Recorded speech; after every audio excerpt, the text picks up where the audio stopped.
Dacia is a 5th grade student of the St. George's Anglican Senior School, also known as Heinze. On her daily journey, she notices two families that, in her innocent eyes, require help. Because the person in my community is living in a small house and it did look like they needed help and they look like they cannot afford the food all they want at the time. And sometimes the little girl does not have money to go to school.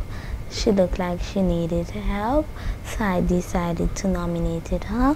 Dacia's aunt, Ernestine Alexander, recalls the evening she told them of her plan.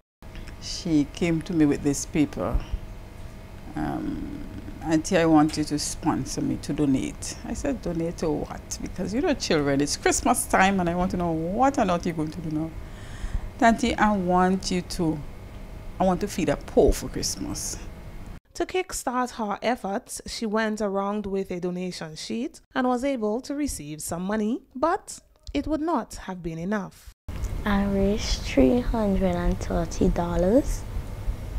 I went shopping and I bought food items and toilet items, and I gave it to 3 people in Karaku. She brought her idea to NAWASA's communications supervisor, Jamila Lewis, who was just preparing the team for distribution of hampers as part of NAWASA's Christmas food hamper distribution program. Dacia's story is one that moves me to tears. You know, she came to NAWASA and she said, Ms. Lewis, I always hear you on the radio and I have a plan. I was like, what's your plan?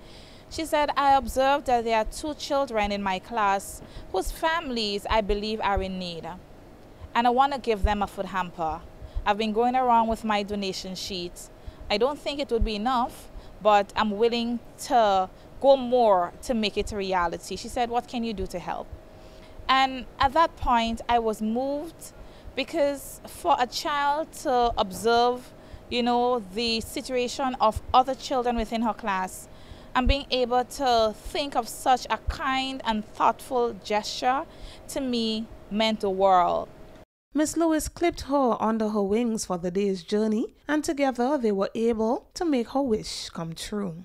So I was a bit surprised, but I appreciate it very much, and I say thanks to her as a child, noticing, being able to observe and notice someone else that may need or wants to make one more happy for the holidays, and I appreciate that very much. Dacia didn't just stop there. She took her giving heart to the sister isle of Carriacou, missing out on an opportunity to spend Christmas with her own family here at home, but where she was able to give some peace and happiness to vulnerable families. A box had an average of about $100 each, or it could be more.